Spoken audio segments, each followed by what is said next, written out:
Welcome into this week's edition of the Co-Lin Coaches Show. And first off, we're going to have tennis, and joining me is our head men's and women's tennis coach, Dana Hale. Coach, thanks for joining me. Thanks, Kevin. Great to be here again. And Coach, obviously the season has completed, regular postseason stuff kind of done. We've got some more coming down the pipe, but we're going to talk and kind of recap the regular season. I know the last time we talked to you was right before conference play started.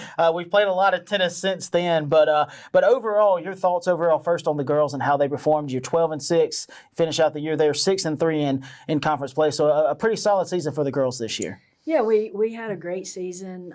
If the injury bug had not hit us, I think we probably would have even been better than what we were. Our number 3 international player, was injured most of the season and actually only played 3 matches this entire spring. So having her out of the lineup definitely impacted because we had to move our 4 girl up to the 3 spot, and she was a local girl that played well but just could not compete at the international level.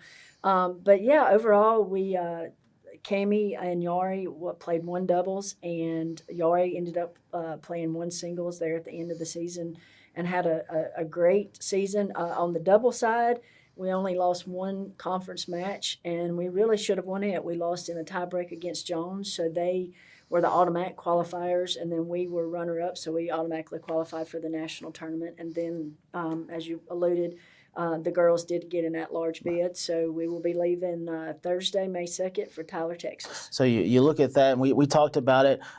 Didn't talk about it yet, but in the Region 23 tournament, you got the 4th seed. Came up a little short in that first game. You lost that one 5-3.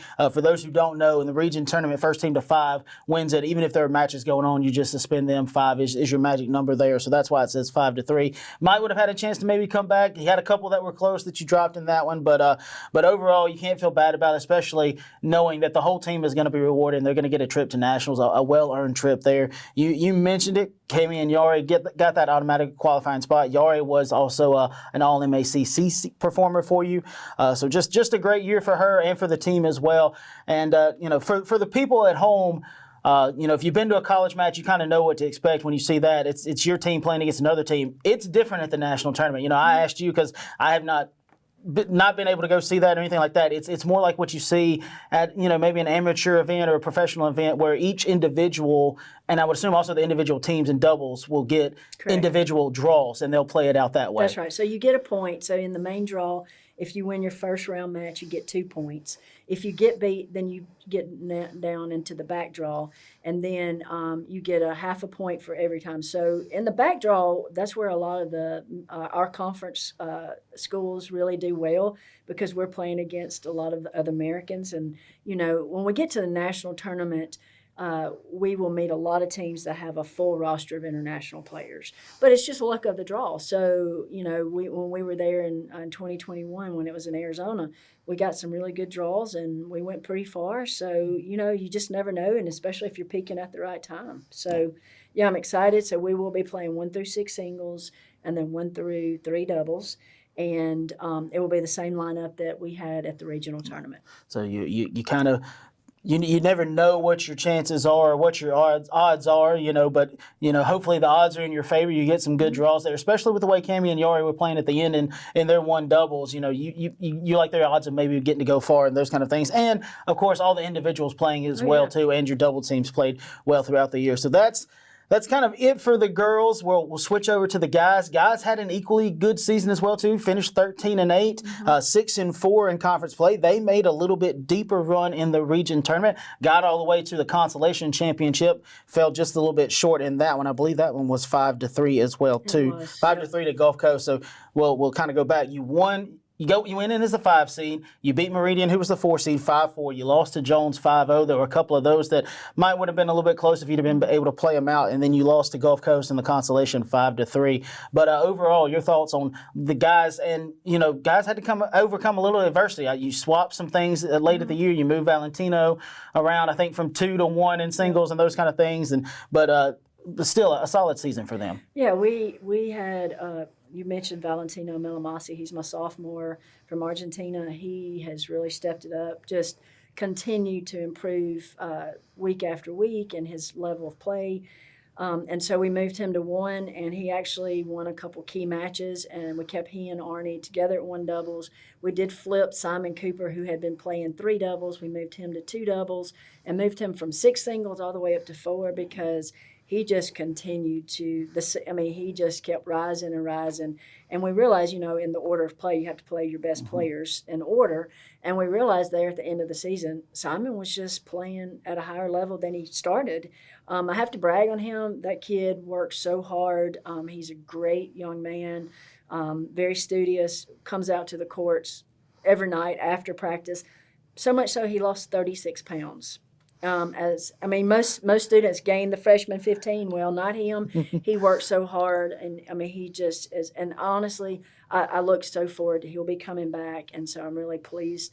We'll be losing Valentino and Arnie and Landon Baines, who is one of my captains, and Logan Case and Colton Fuqua. So we're losing a few, but we've already signed quite a few, and we're so excited about the people that we're bringing in. So I think we were great this year, and next year's even going to be better. If I'm not mistaken, Valentino was your all-MACCC guy on the guy side, and also in that 5-4 win over Meridian, he clinched the win and sure did. had a third set tiebreak that he was able to win and clinch that win for you. It all came down to that one. I think I told you I was keeping up with the scores, and I looked at it and I said, this is going to come down to that match, and I wish I could have been there to see it, because if you haven't been able to watch Valentino or any of the players play on both sides, it's exciting to watch, and Valentino has been very exciting to watch this year every time I've gone out there.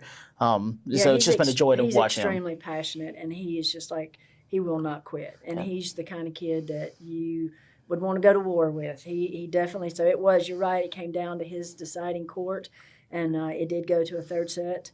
And that's what's a little bit different this year. We're playing a full third set and still just doing a tie break. So, and we've really focused more on conditioning this season, and I can tell it definitely paid off there at the regional tournament. We had no one cramping. We had no one just run out of energy, and I think it really did make the difference. So that was a huge win for us. Winning that first round, and then of course making it to the consolation, and we came this close to beating Gulf Coast. It was, again, we were right there, and it came down to if we would have won 1 doubles, I think that would have been, we almost won it, but we didn't. So it came down again to Valentino at 1, and it came down to Simon at 4.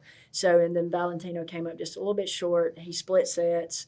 And then lost the third set. So that was that 5th point. But again, I couldn't have been more proud and happy of how well that they really played this year. And I think as a coach, anytime you get near the end of the year, tennis being a little bit different, you start the year, it's bitterly cold at times, and you're having to wrap up and try to stay warm. But then when it warms up, a lot, especially in tennis, you're running up and down the court, you're playing for, sometimes in Valentino's case, 2.5 hours just on your singles match. The chance for cramping is high, and to not have guys and players, when at the warmest time of the year, not cramping up feels really good, especially knowing you've probably got some tennis ahead of you. For sure, and I think that was a factor in Gulf Coast, because they had a very long match against ICC, and they had 2 of their players almost not even be able to finish because they started cramping so bad, and then turn right around and have to play us early that next morning, and it probably did affect them a little bit. So for the guys, haven't gotten that official invite to nationals yet. We're hopeful and optimistic that they will. If they do qualify, where will theirs be at? When will that all happen? If we qualify as an at-large, it will be in Plano, Texas, at Co-Lin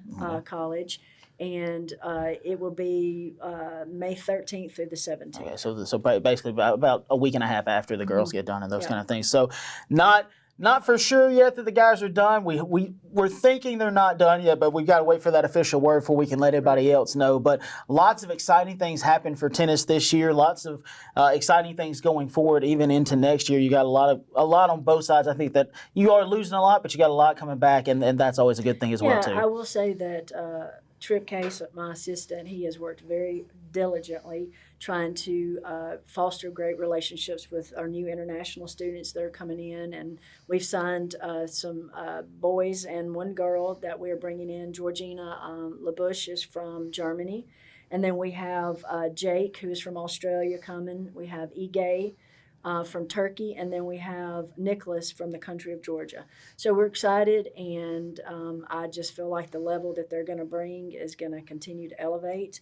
And I will say, and I said this to you before, that this is finishing my 5th season, And every year that I've coached, it seems like the level of play just continues to escalate. And I feel like next year will be even better than this year. And I think I've told you and Tripp several times. I was thankful that I got the opportunity to come out as many times as I did this year. Haven't been able to come out as much, but this year, every time I got to come out, it was always an enjoyable experience. Always fun to watch the Wolves and Lady Wolves competing. That'll wrap up our tennis segment. Again, Lady Wolves will go to Tyler, Texas for the Nationals. That'll be through this whole weekend, and then the guys are sitting here waiting, but hopefully they'll get that invite and they'll go over to Plano the 13th through the 17th of May. We have got lots of other action coming up. We'll talk about baseball and softball after the break. Stick with us. Thanks, Kevin.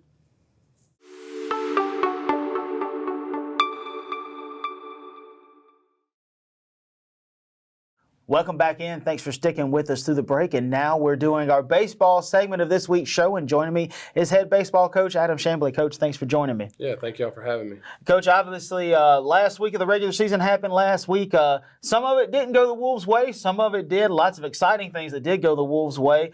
You went 2-2 on the week. You kind of went into the week knowing we really only got to win one to get in, and really got in without even having to win one, because we found out after the games on Wednesday against Hines, we were in because of everything that had happened before that. So kind of went in with Saturday with no pressure. But we'll go to the Hines games first. This is a couple that didn't go your way. You dropped both of these. Game 1, 10-3. Game 2, a lot closer, only 1-0. We'll talk about Game 2 in a second. But your thoughts overall on Game 1? Yeah, Game 1, I thought they just flat out beat us. You know, it was really no way to sugarcoat that. They swung the bats really, really well. I know we walked definitely walked more than we would like to. But, you know, they had 15 hits, and they did damage at the plate, and there wasn't really a whole lot we could do about it. Right.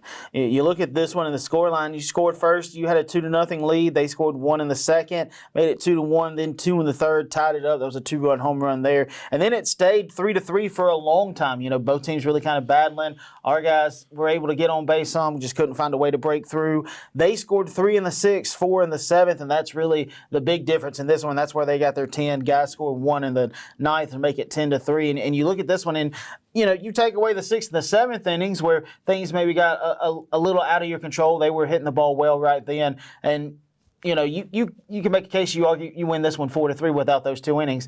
Unfortunately, they're there, so that's where 7 of those runs come from. But, you know, again, you look at the hitting, there. Brittany Berry had a hit. J.D. Weed had a hit. Sawyer Dunn had one.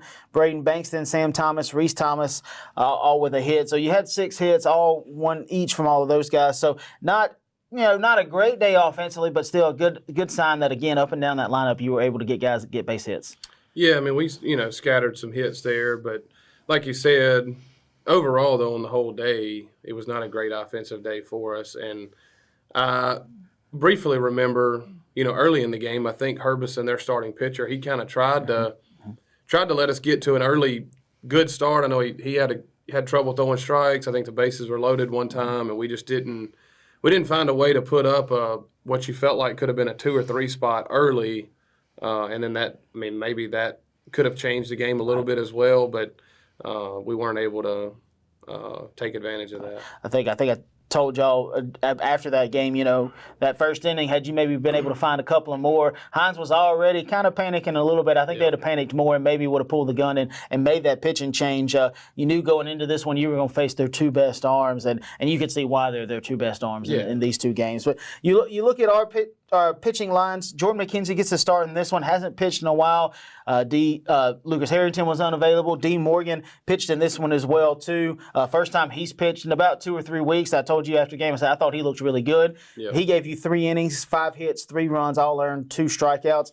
Jordan had 2 2/3, 4 hits, 3 runs, all earned, 4 walks, 2 strikeouts. You also pitched Caleb Flynn, Judson Griffin, and Tyler Ferguson. They all, I think, you would probably say solid outings for Judson and Ferguson. Flynn, a little rough outing, 2/3 of an inning, 4 hits, 4 runs, all earned. Judson had a strikeout in an inning and 2/3, and then Tyler Ferguson pitched the final inning, had a walk in that one. And again, you look at your bottom 2, Judson and Tyler. Those are solid lines for them. Lines that you've come accustomed to seeing out of them. Good outings for them. And your other guys, you don't want to say those. You don't want to call them bad outings, but not the best outings you've seen out of them. Maybe outside of D, that's again coming. Dealing with a little arm soreness the last few weeks, for him to come out and throw 3 solid innings and look pretty solid in those, you got to feel good going forward for him. Yeah, I mean, not to make excuses for anybody, but the fact that J-Mac hasn't been on the mound in a game in a while, obviously he's been throwing bullpens and all of that.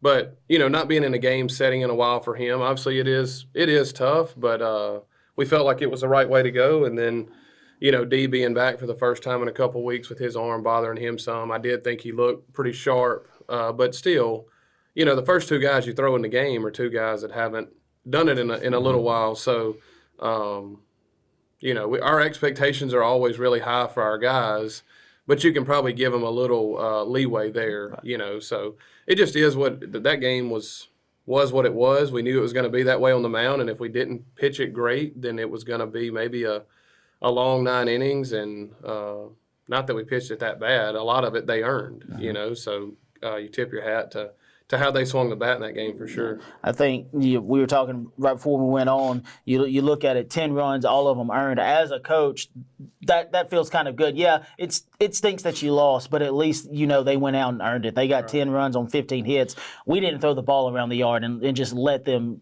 get a bunch of unearned runs. Right. But then you look at game 2, this one's 1-0, and it really kind of lived up to the pitching matchup that we thought we were going to see. Lincoln Sheffield for Hines, Kobe Galat for us, and Galat did what Galat does, and Sheffield was very efficient too. But your thoughts overall on game 2 in this one? Yeah, I mean, it was obviously a pitching matchup that we knew was going to be the case with Sheffield and Galat, but I think we only had 3 hits, didn't strike out a ton. I felt like we probably could have gotten to Sheffield a little more than we did. Obviously, I would have liked to have seen us do that and have more hits and hit him a little harder. Because I think he was solid and he made us earn it. I don't think he walked anybody, but I didn't just think that his stuff was just electric that day. So I would have liked to have seen more of an offensive effort there. We just we hit the ball. We had a lot of soft contact and they made the plays, and it was what it was. Right.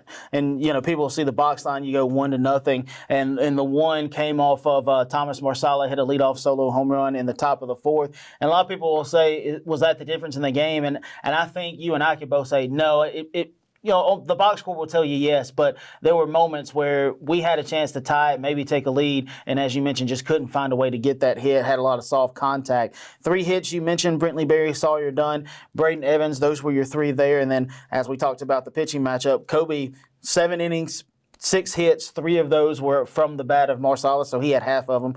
1 run, it was earned on 1 walk and 6 strikeouts. So, again, not a bad line from Kobe, a line you've kind of come to expect. He's going to go out, he's going to get you some strikeouts. He's going to walk a couple of guys. He may give up some hits, but, again, a line that you're used to seeing out of him. Yeah, no doubt. And you mentioned, Marsala having several hits. I thought the whole day, their 2, 3, and 4, which was Marsala, Hill, and Richardson, mm-hmm. I thought they provided a huge portion of the hits and of the production that they got if those 3 guys aren't in the lineup, which, it's still a third of your lineup, but those guys really, really provided for Hines that day. So I think I told somebody, and I think I told y'all after the game, Marsala and Hill, I'd put that duo up against any other duo in the conference because they can hit the ball and they're very good hitters. Absolutely. But then you fast forward to this past Saturday, you got to celebrate Sophomore Day, honored 17 sophomores. It's always a little bit of a bittersweet day because you're looking at the fact that 17 guys are about to have their JUCO careers come to an end.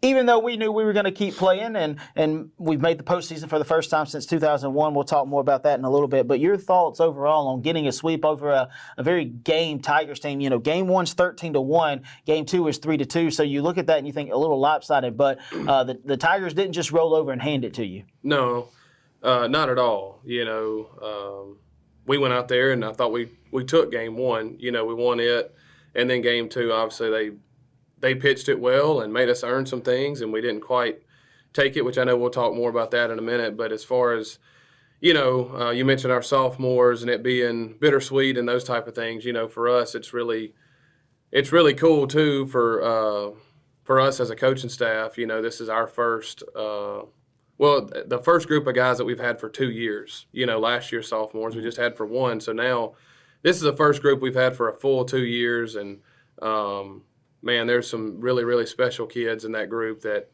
have done a ton for us, that have put in a ton of effort and bought into what we're asking them to do. And I think that's why we are in the position we're in to be getting to play in the playoffs this weekend, is because of a ton of those guys in that sophomore group. So I'm super appreciative, of their effort that they've given us and, everything they've done for this program in their 2 years. So awesome day to get a sweep. And for, a lot of those guys, I think we got every sophomore in the game in that first game, which I thought was really cool that it worked out the way it did.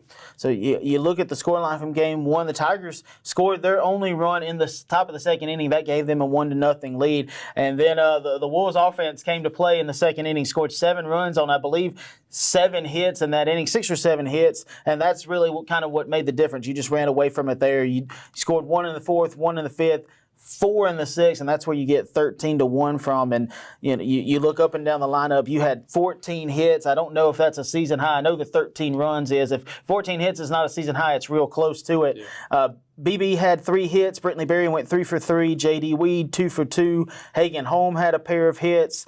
Sawyer Dunn, Reese Thomas, Isaac McClinty, Spencer Wilson, Braden Bankston, Sam Thomas, Ryland Hemphill, all with hits. You out of breath yet?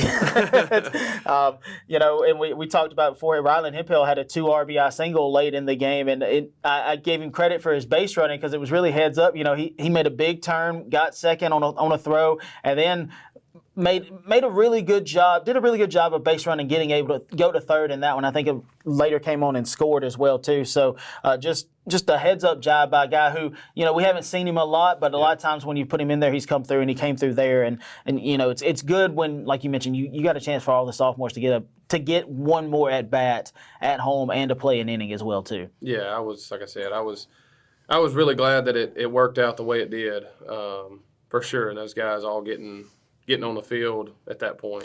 Then you look at the pitching line. Andon Bolin came in, pitched 6 innings, gave up 2 hits, 1 run. It was earned, 4 walks, 5 strikeouts. Craig Bass comes out, 1 inning, no hits, no score, 1 strikeout. So a very efficient outing from your 2 sophomore guys that you were able to throw in this one. Yeah, I thought Bolin did what he's been doing, giving us a chance, and I thought his stuff looked good that day. Obviously we're still working on maybe getting some of the walks down, and I know he was kind of aggravated about that as well, which that's just the competitor coming out in him, which all of our guys, they all want to do well. So, but I was pleased with his outing. Was really happy. I thought Craig looked really good. I mean, he came in there and he threw strikes and commanded 2 to 3 pitches and made them got soft contact. We made the plays behind him. So I was really pleased with the inning he threw. All right, and then you look at game 2. Game 2, 3-2 contest. Won it in the best possible way you can win it. We'll talk a little bit about that here in a second. But your thoughts overall on this one? Again, a game where you had to go out and you had to take it. They had a 2-0 lead late in the game, and the guys answered the bell late. But your thoughts overall on it? Well, one thing that I always tell our guys, especially playing the doubleheaders and playing conference games, and it's never easy to sweep anybody. But even when you beat somebody 13-1 in game 1, you got to turn around in 30 minutes, and nothing we did in the first game is gonna help us in game 2. You can't just, all right, well, let's just take half those runs and start with them in game 2, even though you kind of wish you could at times. That's just not realistic. So you do have to start over, and it's a clean slate. And most of the time, everybody's got their better arm going in the 7-inning game. So you see that a lot across our league, the high score in game 1 and then a really tight game 2. So it's not necessarily a surprise. I was hoping that we could come out and maybe handle them the same way we did in game 1. But they had their best arm going, or I'm assuming their best arm. He did a good job. He threw a ton of strikes, pitched really well, made us have soft contact, and that once again they made plays behind him. Would have liked kind of a similar situation as game 2 with Hines. I would have liked to see us swing the bat a little better. We didn't against Hines in game 2. We didn't really in this one. But obviously we won the baseball game, which at the end of the day is the goal, and thank God that Hagan Combe had the swing he had in the bottom of the seventh. So we look at it again in this one, 1-0 lead in the top of the second. I believe that one was a free base runner on a walk. Then they scored in the top of the fourth off a hit by pitch. We talked about before a little bit of a rarity in this one that both free passes that Connor Pittman gave away came around and scored. That hasn't something we've seen happen a lot this year.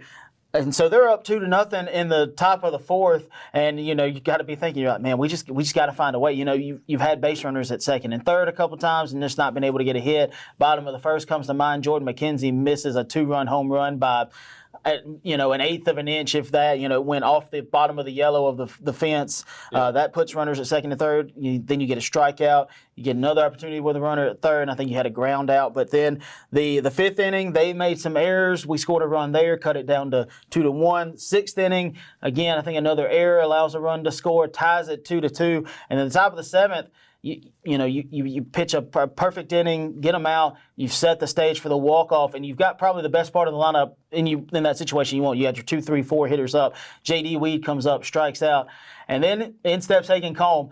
And I've thought about this a lot.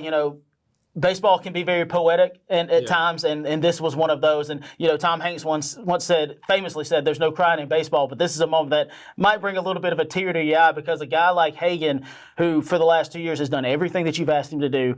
You look at his story, watched his brother play here for 2 years, comes in as a walk-on, earns a scholarship going into his last year, and in his final at-bat delivers just an absolute bomb of a solo home run to walk it off. I hope we had the call. We've got the clip for you. I told you after the game, I said, I kind of lost my mind a little bit on that one. It's a high emotion moment, and it's just a great feeling to see someone like Hagan, who again has done everything right, has done everything you've asked him, and he delivers in that moment. Yeah, absolutely.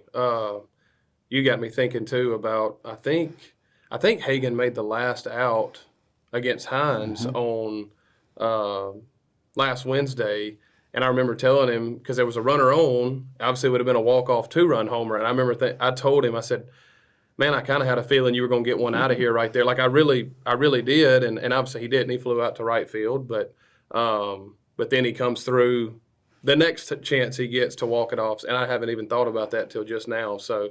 No, it was really cool for him, like you said. I mean, he's done everything we've asked him to do. He's battled a little bit over the last 2 years of playing some on a stretch, and then at times not playing for a little while, but still hanging in there. And which I think any of our sophomores, I would have been extremely proud, or a ton of them are deserving to have a moment like that. Not just him. Yeah. A lot of those guys, if they had done that, I said, man, that guy deserves that moment, no doubt. So, but yeah, it was really cool to see. Yeah, I think back to after that game, I talked with Coach Stewart. He said, yeah, me and Hagan talked after his at bat before that. He said, why don't you try pulling the ball? And he said, Coach, they're not pitching me to where I can pull it. And then in that at bat, he gets one he can pull and puts it on top of the roof of the hitting facility. So, again, just a special moment. One of those that'll go on and live, and it's one of those that. When you look back at it, that's what I think. That's one of those as a coach you highlight and go, that was a special moment. No doubt. So then you look at the pitching lines. Connor Pittman gets a complete game win, improved to 8-4, 3 hits, 2 runs. Only one of those was earned, 1 walk, 7 strikeouts. So just a solid outing from Connor. Probably went a little bit longer than what you wanted. Probably threw a little more than you wanted him to, but kind of had to leave him out there so they made sure you stayed in the game. Yeah. Perfect scenario is maybe we provide a little more offense and get him out, but that wasn't the case. So we just had to continue to battle, and he did that for us. I know maybe not his best stuff that day, and I think he would say the same. But you still look at the line, and he did give us a chance to win. So I mean, he kept us in the game for sure. But. Now, here's the even better news. We're not done yet. This time last year, we were done. We were out of it. In year 2, you make the postseason, first time since 2021. We did some research yesterday, looked at it. 27 regular season wins. That's the most since the 2008 season. 15 conference wins is the most since that 21 season. We got to go face a familiar foe, someone we saw at home just a few weeks ago. You split with them. You had that walk-off run, a walk-off hit by Jordan McKenzie. Then you had the really close game between Landon Waters and Kobe Gallant in Game 2 that Meridian was able to take that one. But we just mentioned it. Meridian is in the pipe. You got to go to them this time. What are you expecting out of the Eagles in this best-of-3 play-in series? So you got to go over there and win at least 2 to get to the region tournament. Yeah, expecting it to be a good, obviously an extremely competitive series, a great environment. One cool thing is playing the game. For one, no double headers anymore, so our guys are excited about that. And playing 9-inning baseball games, which I like more than the 7-inning games. So it should be a great weekend of just really competitive baseball. So they'll play hard, we'll play hard. They're a talented group, but we know what to expect out of them. I already seen them and we've already faced 2 of the 3 arms that I would expect to see on the starting side for them. So, we're going to be prepared and we're going to give it our best shot. So again, lots of exciting things happening for baseball. Split last week, dropped 2 to Hines, sweep Kahoma in the last regular season home games, including that walk-off home run from Hagen Combe. And now again, first time since 2021, Wolves are in the playoffs. They've got to go to Meridian. Ironically, the same team they played in 2021. Right. So history always has a way of repeating itself. So it would be fun to watch the Wolves go on the road. First game right now tentatively scheduled for Friday, May 3rd at 6. Then Game 2, Saturday, May 4th at 6. And then the third game, if necessary, game would be Sunday at 2 p.m. Again, weather permitting, we'll let you know on all of our social media channels if those change. Meridian will have streams for those who can't make it. You can also pre-purchase your tickets. We've given you all those links online. We'll continue to do so throughout the week.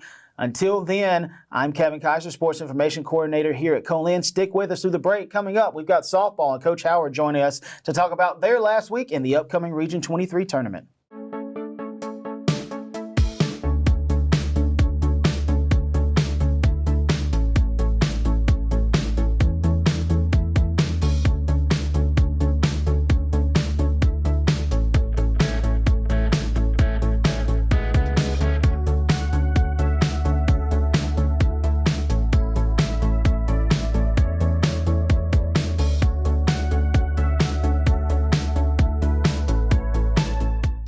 Thanks for sticking with us through the break. And as promised, joining me now is Coach Meleah Howard from the softball team. Coach, thanks for joining me.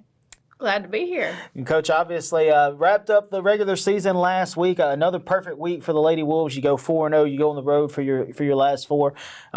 You have a top 15 matchup against Hines. You sweep there, and then you finish up at Coahoma. You sweep those as well, too. We'll talk about the matchup against the 13th ranked Lady Eagles of Hines first. You win both of those 9-0 in Game 1. They made it a little close in Game 2, 5-3. But your thoughts overall on the sweep? I thought Hines was pretty competitive. We had some clutch hits early in the game in Game 1 that really helped us get on top and stay there. And then obviously Kara pitched very well and defense played well, so I was very happy about that win. So you look at the scoreline from Game 2, no score after 1 inning, 3 in the top of the second. I believe that was a 3-run home run by Leah Phillips. And then you scored 2 in the third, 2 in the fourth, 2 in the fifth, and that's how you get to 9-0. You scored it on 9 hits. You look up and down it. AG had 2 hits. Taylor Efferson had 2 hits. Emery Warren had 2 hits. There's 6 of your 9. Zykeria Cole, Kinley Ainsworth, Leah Phillips with your other 3 hits. Leah had 1 hit, 4 RBIs. A good day for Leah at the plate as she was able to contribute there in an offensive position for you. So just overall, your thoughts on the offensive production. Like I said, when we're producing runs like that and we're not giving up any, it makes me feel really good. Just clutch hits, getting on base and getting the hits when we needed them. The timely hitting was huge for us in this game. I think Taylor Everson also had a home run in this one as well, too. And then you mentioned it, Kara got the complete game win, improved to 14-3 at the time. 5 innings, she gave up just 1 hit, 3 walks, 4 strikeouts. So a solid day from Kara, especially, that's something that you'd like to see that you can build on going into the postseason. Yeah, Kara was spinning it really well, and she was keeping them off balance. She had them guessing. So I was really proud of her performance. So then you look at Game 2, and you jumped out early on this one. You scored 4 in the first, you're up 4-0. 1 in the fifth, you're up 5-0. They scored 1 in the sixth and then 2 in the seventh, and kind of made it a little bit tighter than what you would like. But you're up scoring 4 in the first inning. You're thinking we're off to the races. We might get another run rule here. Yeah, I mean, game 2, the way it started, I was thinking it couldn't get to a better start than this. The only negative was throughout the game, we were squaring balls up. We were hitting them hard, but they were right at defenders. So we couldn't blow it open because although we were having good at bats and we were hitting the ball hard, we were hitting them right at somebody. Right. You look at this one: 5 hits. Madison Moak, Zykeria Cole, Kenley Ainsworth, Emery Warren, and Olivia Baines all with a hit each in this one. So, 5 runs on 5 hits, that's a solid enough day. It was able to get you a win at this one. And then you look at the pitching lines. Emily Richard gets the start. She improves to 8-0. 4 1/3, 3 hits, 3 walks, 3 strikeouts.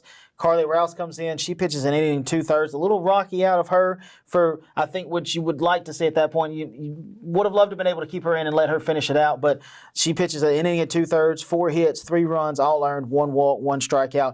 Kara Biswell comes in, gets her second save of the year, gives up 1 hit, and has 2 strikeouts in an inning. So a day when your pitchers, I think I talked to you a little bit, behind the plate in this one, wasn't given a lot of the low stuff, and for Emily, when she's not getting those low strikes, it can be a long day for her. Well, I was going to say the biggest difference from game 1 to game 2 was we were still hitting the ball hard, but we were hitting them right at people, and then the zone was a little bit different in game 2, so finding that zone was a little bit difficult for Em.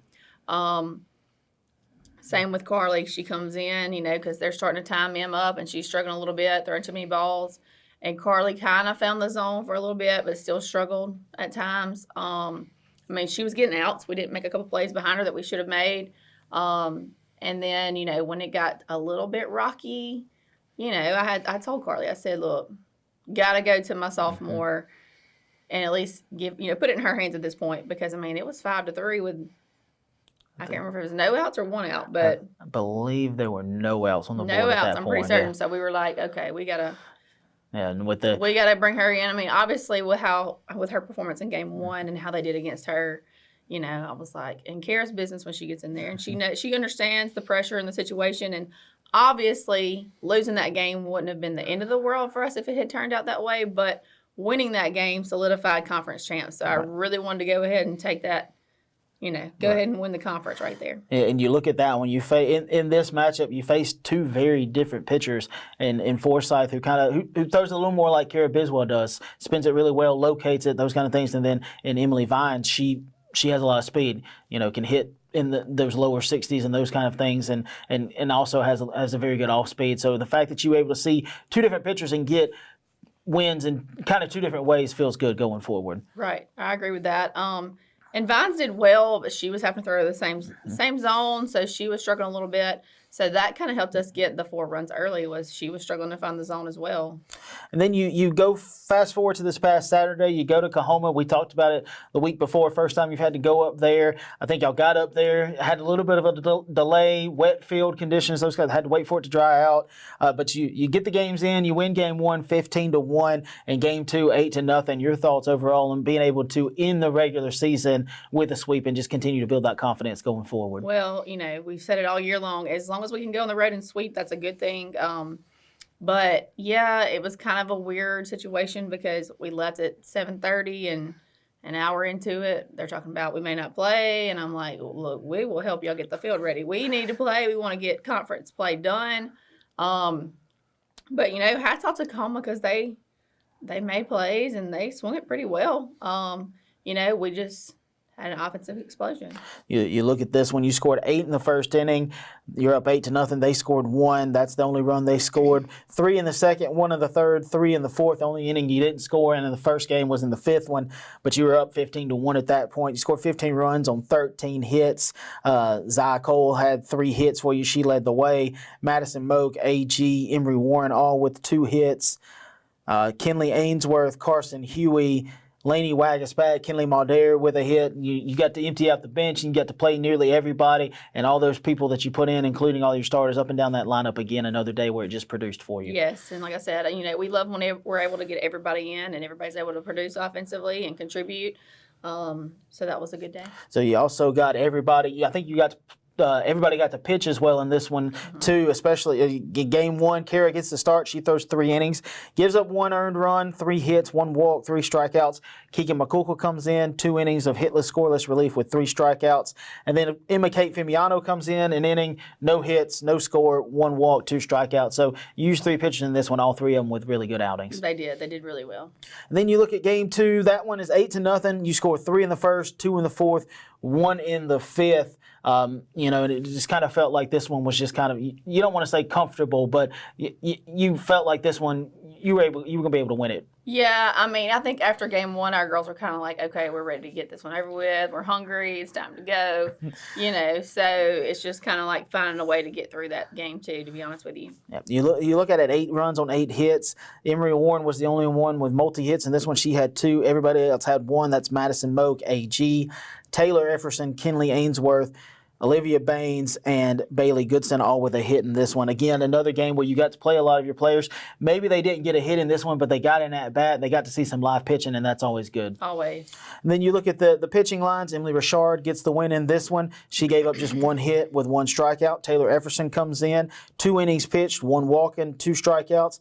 Carly Rouse and Lainey Waggersback both get an inning. Carly with 2 strikeouts. Lainey retired all 3 batters she faced. So, again, this one, we mentioned it before, you got to pitch all 7 of your pitchers, all of them with very efficient outings. They did. And like I said, there's nothing like live experience in a conference game on the road, Just getting them that time on the mound and that experience and those reps is huge. Yeah. And now we turn our attention to probably the most wonderful time of the season, the postseason. This was the goal all around. The goal is to get back to nationals, but you got to get to region before you get that. And we talked back in February. The first goal was to win the MACCC, and you did that for the first time ever. We do want to let people know 22 was a tournament conference championship. This is the first regular season conference championship in program history. So just another check mark in the book of history making for not only you, but this group of sophomores that are leaving too. Well, like you said, we had a goal when the season started, and actually it's been a goal of ours for a couple years now, was to, hey, let's win regular season. You play 28 games,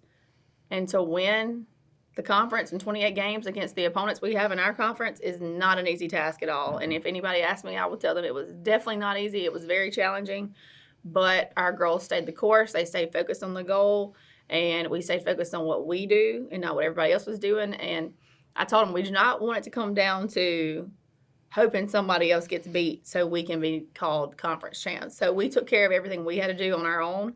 So that was huge, and I'm very, very proud of our girls for that. You talk about the strength of this conference, and I think if people just look at it, you had Jones ranked, Pearl River ranked, Northwest, I believe at the time we played them, was ranked, East Central was ranked, Hines is ranked. That's 5 ranked opponents. I think ICC at some point during the season was ranked as well too. Northeast was ranked. I mean, you're talking 14 of half of your conference game were against opponents that were either ranked or when you played them or were ranked throughout the season. So that just goes to show you the strength of this conference as a whole. Oh, yeah. We are the SEC of junior college softball. So now you look at it, by winning the conference, you're the number 1 overall seed. You get to host one of the 2 pods in what is officially being labeled the NJCAA Region 23 softball semifinal tournament. The other one is happening at Jones.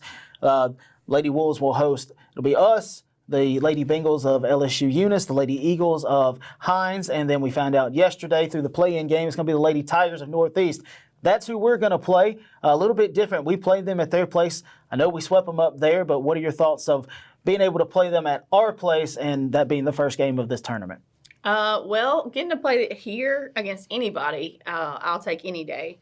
But playing Northeast here, I think we are in an advantage. We're the 1, they're the 8. They had to play an extra game yesterday, so while we're getting rest, Northeast is going to put pressure on us. They're going to run, they're going to bunt, they're going to steal, they're going to, they're going to pitch it well, they're going to defend it well.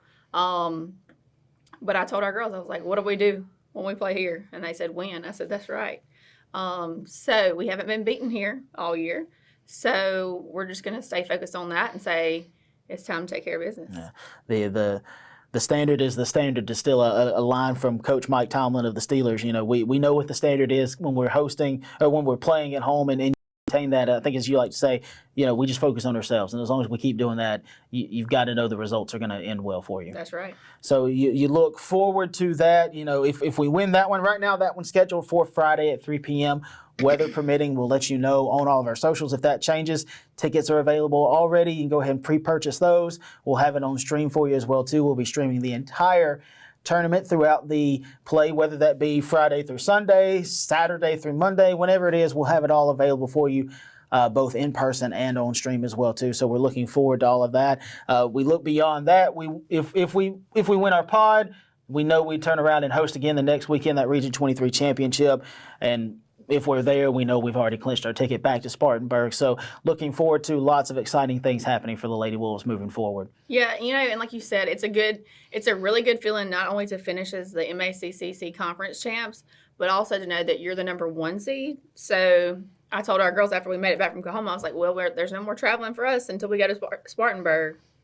So knowing that we don't have to go anywhere else to play the rest of these games is a really good feeling. So I'm excited about that and looking forward to a really good tournament. So, again, lots of exciting things happening for the Lady Wolves. They go 4-0 in their final 4 regular season games and get ready to host the NJCAA Region 23 softball semifinal tournament. One half of that, again, the other pod featuring Jones, Pearl River, East Central, and either Northwest or Gulf Coast, that game being played today.